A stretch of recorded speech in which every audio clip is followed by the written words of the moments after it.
went over. Any questions? Okay. I'm going to try to move forward real quick. So we'll go through, we're going to go to the next part of this.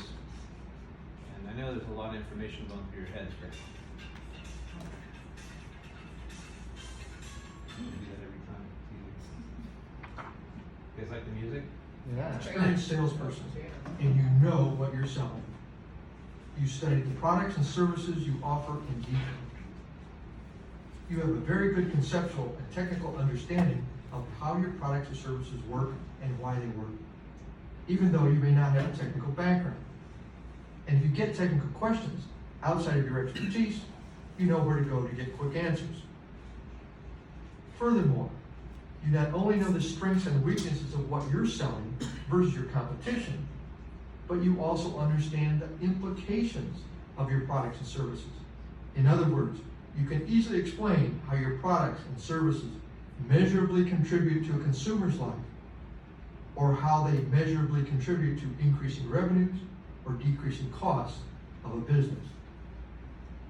In fact, you know so much about what you're selling, and you have dealt with the information for so long, it's easy to assume that your customers know a lot of what you know. And it's especially easy to assume that customers both see and understand all of the features as well as the benefits. Most customers, in fact, don't understand, certainly not to the extent that you do. And even if they are fairly knowledgeable in the field, they have many other things to do and easily forget details. Ah, the details. Not only is the devil in the details, significant negotiating opportunities are there as well. Why? Well, in fact, most negotiators assume that the situation is clearer and more straightforward to both sides than it actually is. Most negotiators have an irrational tendency to be both underconfident and overconfident. As a negotiator, you are likely to undervalue your assets, as well as what you have to negotiate with. As a result, you are more likely to make concessions without getting an adequate return for those concessions. This problem is further complicated by the fact that the other side can sense your lack of confidence, which leads them to reduce their estimated value of what you have to offer. On the other hand, an even bigger challenge is your overconfidence. Negotiators have a strong tendency to believe they know in advance how a negotiation should end. As a result, there is a tendency to shut out or disregard new sources of information and to refuse to consider alternative and creative solutions. So this is really a great topic when it comes to when you're going on a listing presentation, for example. You know, you're competing with other people, let's just say, and you being underconfident is probably going to cost you the listing by not knowing your stuff, not knowing your profession, not knowing how to tell them your value, explain to them your value.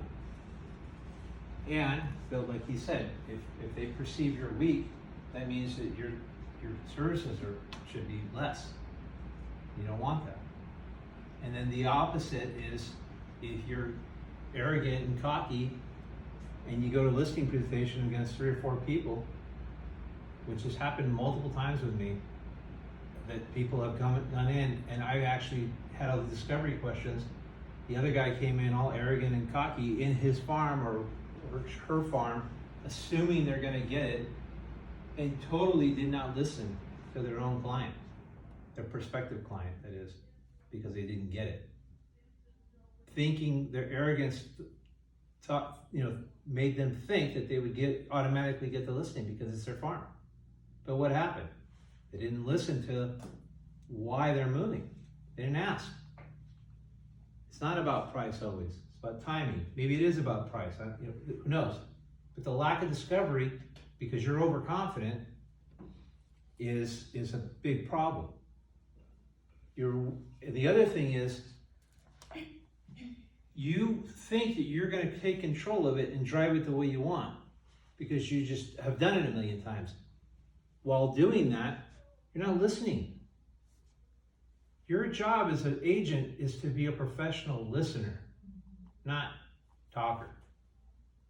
You can talk after you get the answers, that you're looking for, but wait till it's time in your presentation. The other thing that happens when you become overconfident is you cut corners.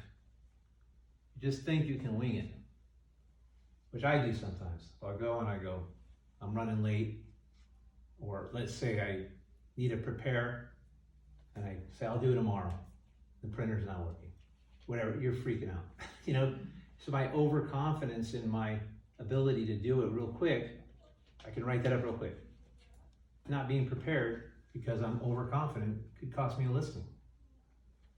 Or I just cut corners assuming that I don't really need to go through my presentation properly because I'm that good.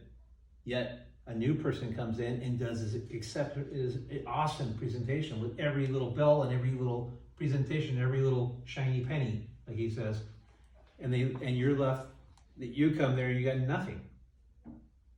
I don't care who you are and how long you've been doing it. People want to do business with people they like.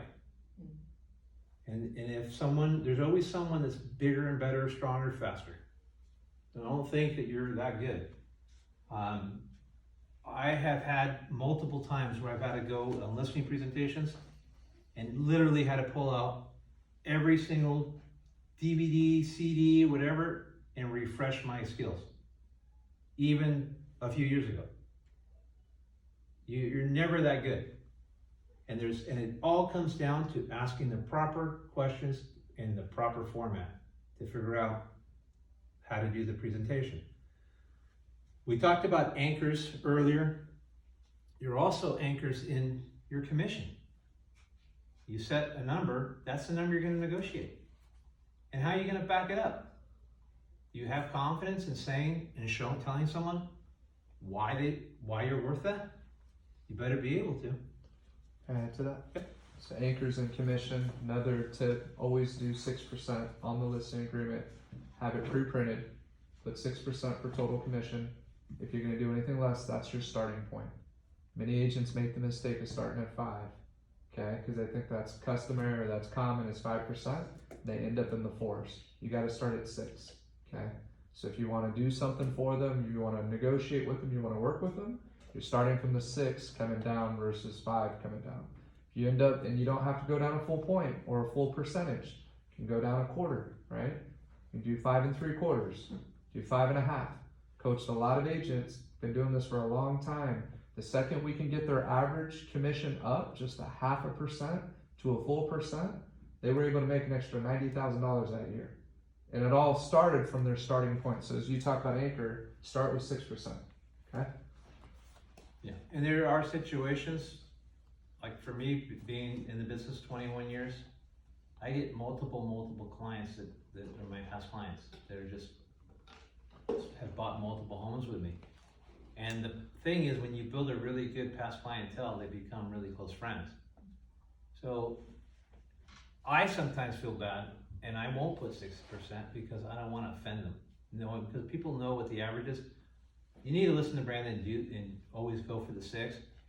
But also, if it's someone that's really close to you and you know them for a while, you don't want to put them back by that either. And another situation, if you're competing with a discount broker that's giving away the farm and they just left there, you may not want to start at 6. Maybe start at 5. And I'll still have it on the agreement at 6, but you can Scratch start it at out and 5. say I put a start right line up. through it so they see that. Yeah. Then I'll say, look, that's good. for my referrals for my past clients, typically I charge 6, but we're gonna do it for 5. And they're like, well, that's the going rate anyway. So yeah, but I provide more than what your average agent provides. That's why we charge 6, because we do more. And you're gonna get more by working with me. You're still gonna walk away with more money working with me, right? So, but it's still the same thing. I still pre-printed, it's showing 6. And then I'm gonna put a line through it, put 5 or whatever Yeah, percent. we're not going to get into the full listing presentation and what to do, it'll That's be way just too the- long, but that's just it's- the anchor It is concept. an anchor Yeah. comment, and for sure, that's something you will be negotiating. And you gotta be careful what you list or what you say, because people that are new have a tendency of coming in lower, thinking that they're gonna get it, and then they're just gonna get, you're gonna need to double the work, and they're gonna hack you even more. So you're not prepared to negotiate, and if anybody who's a savvy business person will really hammer you. But just be careful with that anchor. Let's see if this will start where we left off. Probably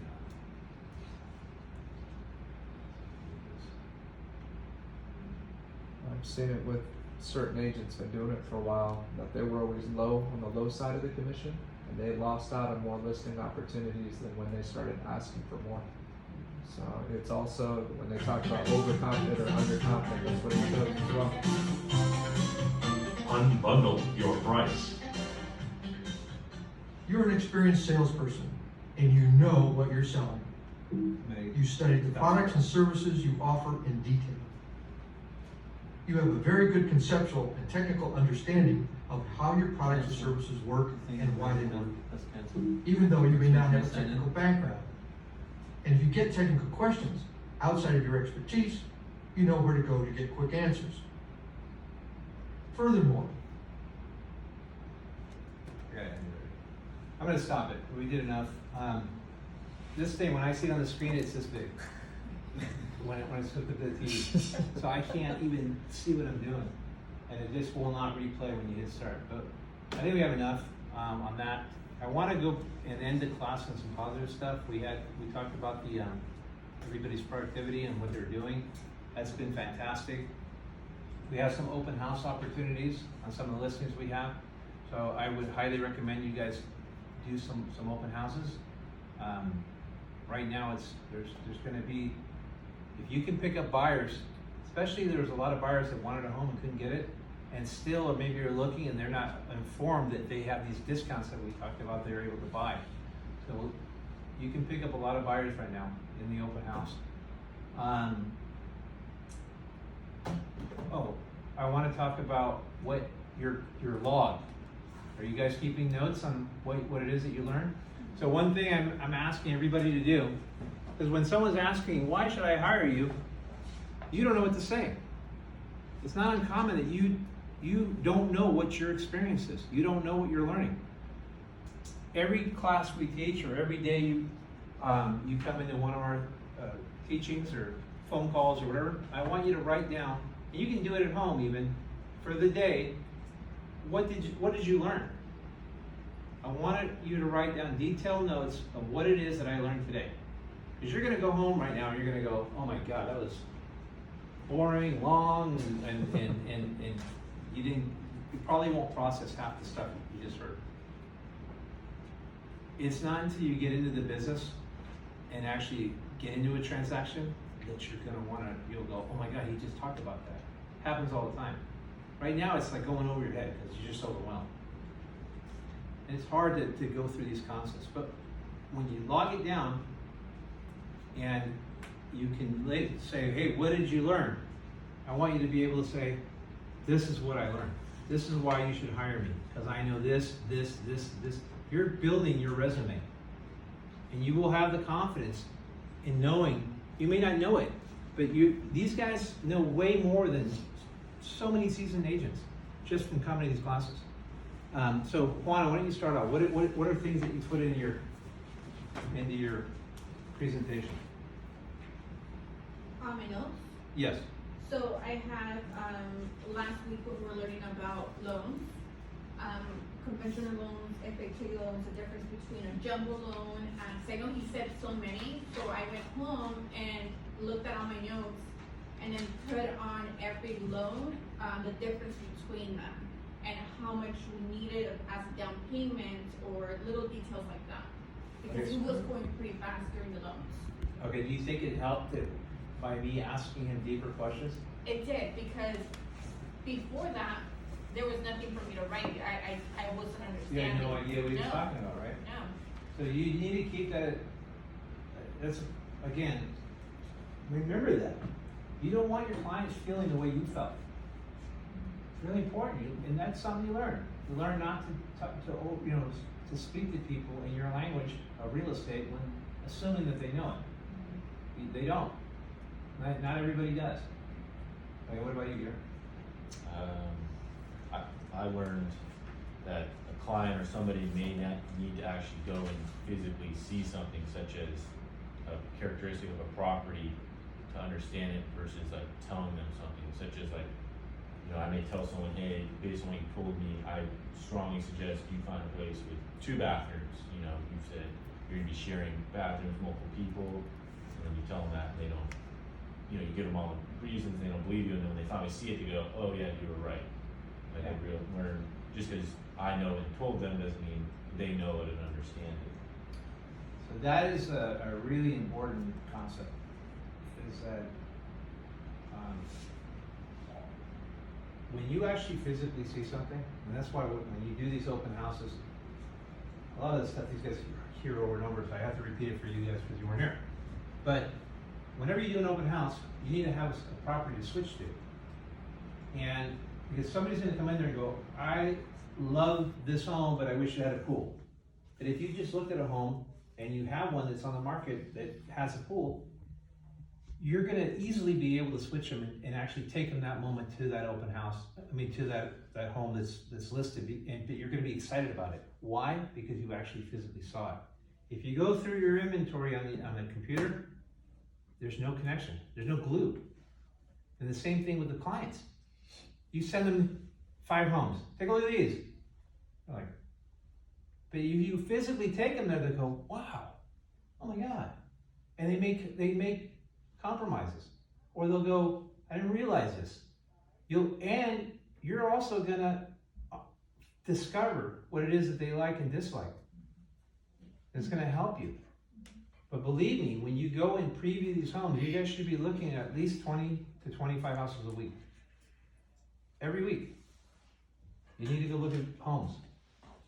And there's not that many. There's 200 homes on the market in this town. It would take you could do 4 or 5 a day. Or, try to do open houses, go to the open houses, do whatever it takes. So then when you run into a buyer, you're gonna be informed and you're gonna be able to sell it because you're gonna be excited about it. Right, go ahead.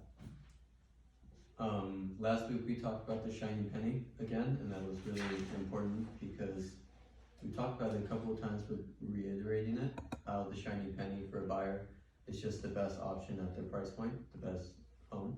And that's really important because working with buyers, I've found that, they all are looking for a shiny penny. What defines a shiny penny? It's the best option. So if somebody's approved up to 800,000, it's the best home up to 800,000 in the best condition. How do you figure that out? What do you mean? How do you figure out what the best option is? Looking at the other homes. But see, like the most upgraded kind of home, I like movement ready. How do you know that? Well, you How do you know that's the discover best option? discovery with your client and figure out what they're looking for. Right. You have to discover. All this is about discovery. What's the best option? Is it the best option you think? Or is it the best option that there really is the best option? And you gotta be real careful with this because you're showing 5 or 6 homes and you go, this is the best option. The other ones, they're not that great. This is the one you should buy. And you may be right. That is the best option. But if you bury the other 3 or 4 and this one sells, you're left with nothing. So the other ones, look, these fit your needs as well, but this is the better option. But if this was to fall through, plan B is just as nice. Always set the expectation. Yeah, no, I just want to add to what you're talking about, shiny penny, as well as what you're talking about right now. Working with a guy right now that's looking for specific office space, okay? And he's a seasoned commercial guy, been doing it for a long time. You can tell he's good. The one thing I noticed he doesn't do, he doesn't listen very good. He knows it all. He thinks he knows what's best for me or what we're looking for, right? And he'll say that and I can hear it. And I notice he doesn't pick up on what I'm saying. This is what's important to us, right? And for these reasons, and then he goes back to his history on how he always, when he started in the industry. He sold this, and I still hear him selling it, and he's not listening to us. And I'm just smiling as I'm doing it. I'm like, man, if I didn't know you from the next person, already respect you for these things, there's no way I would want to work with you. And so it just reminds me, and it's getting back to what Ken's saying in terms of don't put your own personal bias, regardless of how good you are and how much you know, be careful with that, because you have to listen to them. You got to understand them. So that's the thing I want to piggyback, most importantly. Secondly, with what you're showing in terms of being more efficient, more effective, you want to know just based off your experience, because that's one thing, Jesse, I want to keep commending you on is I know you're checking out the inventory. I see your videos. I know you're constantly looking at new inventory, going inside these houses and doing it, and you haven't stopped. You continue to do it. So you have a specialty over your other agents because you're physically inside it. So you also know really quick, like, this one's got more features, more benefits, more anything than anything else on the market. It's a great location. It looks awesome. It does it. So with that being said, you can get excited about that and say, hey, let's go see this place right now. Let's go check it out. And I wouldn't oversell it. I just let the house sell itself or the condo sell itself. And it's going to cut off a lot of time for you and make you even more effective and quicker in terms of putting people in. Because the whole point of the shiny penny is people don't buy what they think they want to buy. So this is where it's, you'll hear buyers are liars, you hear all this. All it really is us as agents aren't good enough in digging deep enough. That's really what it is. We just took their surface answer. But with that being said, if you get to where you know the best deal, like between 7 and 8, and you start watching for these shiny pennies and keeping track of it, you can be more efficient, more effective, because if they don't write on it, they don't buy what they think they want to buy, they buy the best home that's available that they can afford. That's what they end up buying. So you're going to see that happen a lot of times. And again, I'm not pushing the house on them. I show it to them. I take them right to it. And then they see it and they're like, man, this is it. I didn't even realize I was looking for this. But this has all these things. It's got all these features. Thank you so much for showing me this home. Right? And now it's like, bam, this is the guy I want to work with. And this is the guy I want to work with. So it just changes. It's just a little different twist. Two very important concepts though. No, right? exactly. And Jesse, tell me about the house in Mission Hills. What's it look like? When we have the open house up, when you walk in, there's, No, I mean, just tell me like the condition, just overall, like, would you Oh, say it's- it's a great house? no, it's in pretty bad condition. Pretty bad condition. Yeah, Would you it's say it's a shithole? It's not like all that shit though. Okay. Yeah. All right, Juana, It's bad. when we were doing the open houses, Yeah. what was the remarks from the people when you They went loved out? it. They loved it. Yeah. The vintage style. Vintage Yeah. style. I love the door. I love this waterbed. It was like, and I'm sitting there going, "You out of your mind?" But you gotta understand this. Like, how many of you had an event and you have a family member that comes in from the '80s and is dressed up and looks like they're from the '80s or from the '70s or whatever? To them, that's great. That's the way it should look. So we try to like pursue or assume that we know what their taste is, and we don't. Like, I would have never thought that anybody would have walked into that home and said, "This is a great house." 5 people did, one after another after another. I love it. Oh my God, I love it. And I'm sitting there going, I don't even want to be in this house. I want to wipe my feet on the way out. You know, it's like, it's crazy. So you got to be real careful on that. The other thing, well, on that topic, when you go to show property, you want to make sure that if there is a couple involved, that both parties are there. You don't want to be wasting your time. Always have your appointments lined up in order, and you want to have your appointments pre-scheduled. Okay? You want to have your appointments pre-scheduled in advance. Prior to the appointment, you want to call these people up and you want to say, John, Mary, I just want to just calling to confirm our appointment. I worked all week. I went through top 20 homes. I picked 10 of the best based on your criteria, and I think you're going to be really happy with what I have to show you. Are we still on for tomorrow? Why am I doing that? The reason why I'm doing that is, A, I'm confirming the appointment, but when you let them know that you did all that work, they're not gonna flake on you. 'Cause a lot of times people get all excited about going and looking at homes, and then they hear about this party, or they hear about this, or they finally get a day off. They're like, do I really wanna go with a realtor? But if you called them the day before and you said, look, I worked all week picking out these houses for you. I can't wait to show them to you. They're probably they're gonna show up. So you wanna do that. You wanna put them in an order based, like I like to have the clients in my car. You always wanna put your clients in the car if you can, so you can understand and hear and listen to their conversations. That's why you wanna have both parties there if possible. If I start from here, I will go from my furthest point and work my way back. I like to use the Cloud CMA, so if you guys are on the Flex MLS, you can click your things, on the top 3 dots, it'll say Cloud CMA. Fill out a Cloud CMA profile. Cloud CMA, you can use it for a listing, but also they have a buyer's presentation. So it'll say Cloud CMA. You hit that, and it takes the properties that you wanted to show and puts them in this fantastic order. Talks about the schools, it talks about the demographics, talks about everything.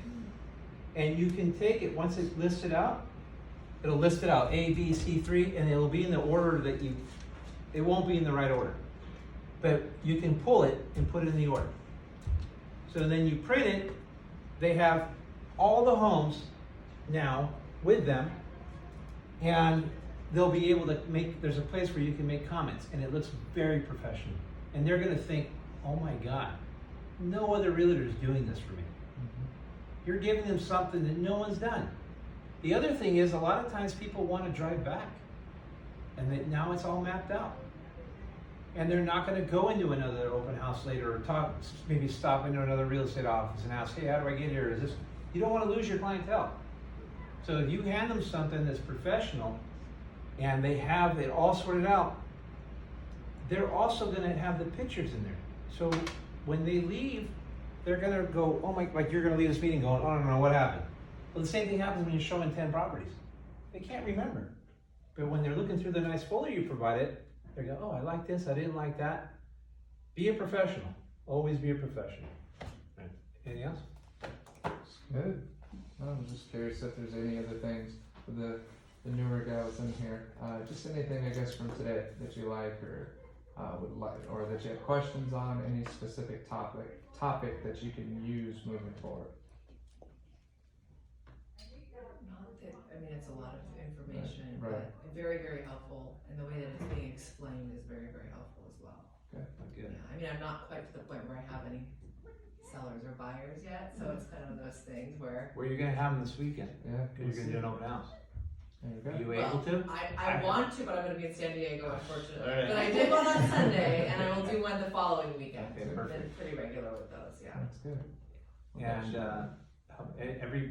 how about you? Go ahead.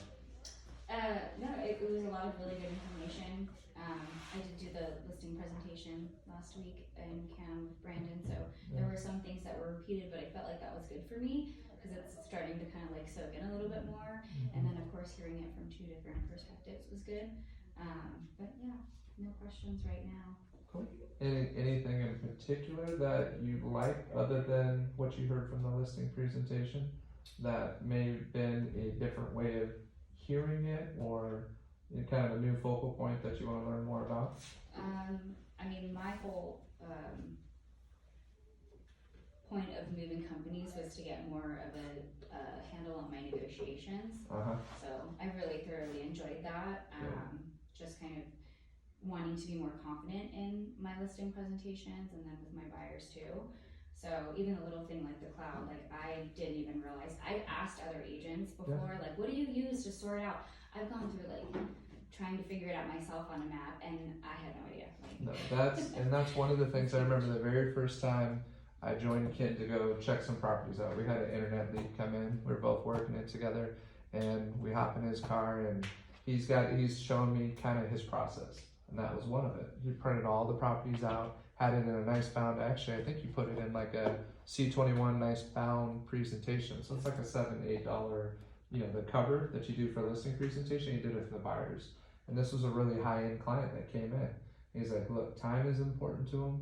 Being professional is important to him. He had it all out, and it had the little notes section, it had the map, it had everything just drawn out. It was just easy. And I was like, dude, that is on point. I have never done it. It's classy, man. Off No, the MLS. I had that happen. I repeat a lot of my stories. These guys are sick of hearing my stories. But you guys are new, so you haven't heard them, and they're pertinent. Legit to tell the story. He's rolling it, and he can tell the same story. I know what story. It's Guitar Center. It's the Guitar Center That's story. it, yeah. Go ahead. Yeah. No, I had a guy that wanted to buy a house, and the wife was corresponding with me for a year. And finally, she says, I'm ready to go. And she says, here's the deal, my husband's super busy, he doesn't have any time, and blah, blah, blah, you gotta get it right, blah, blah, blah. So I did this, everything I just told you. Call him in advance, blah, blah, blah. Guy shows up, and he's like this. And just totally stressed out. And the wife's like, hey, how's it going? Oh my God, so glad to hear you, And he's just not the same way. And then I go, well, look, here's everything we're going to see. I looked at everything and went through all the things you didn't want to see. I previewed every one of these properties. I think they're going to be to your expectations. Here's a list. Here's the order. Here's where you can make notes. It talks about the schools. It talks about the restaurants. It talks about the demographics. Talks blah, blah, blah, blah, blah, blah. Here you go. And the guy goes, and he looks at me, he goes, can I stop you? I go, yeah. And he goes, I don't know if you know how much this means to me. And I go, oh, yeah, okay, well. and he goes, no, you don't get it. He goes, you know what I do? He goes, I buy and sell. I'm the broker for Guitar Center. I buy and sell properties for them. And he goes, I just got off a plane from Chicago to purchase a building for Guitar Center. Showed up, the guy had nothing prepared. He goes, it was a complete waste of my time. And here I am appeasing my wife to go look at homes, and you have everything done professionally, like I would have expected on a multi-million-dollar deal. And you're just selling me a house. To him, he didn't care. He was just there along for the ride, whatever his wife wanted. But it put things in perspective to him. He appreciated the time I took. And I earned their respect that way. You think they're going to use someone else? No way. Nobody wants to meet strangers. If you do something right and you act the right way, they're going to keep using you. In the process of showing them the properties, we're talking about everything. You don't need to just talk about work. Talk about things you have in common. Talk about your family. Talk about whatever. I started sharing with him. Him and I were talking about, we were hitting it off, talking about toys we used to play with when we were kids. And when the house closed, this guy bought me this toy that no longer exists. When I was a child, he found it on eBay and gave it to me as a gift. And I'm sitting there going, I wanted to cry. I was sitting there going, no way, because it's your childhood and it doesn't exist. And the fact that this guy went out of the way to repay me that way is a lifelong client. That's what you want the experience to feel like. You want that feeling, that connection, but act like a professional. Do things right. What are we? Coach or first class? First class. First class. All right. That's perfect. Yeah.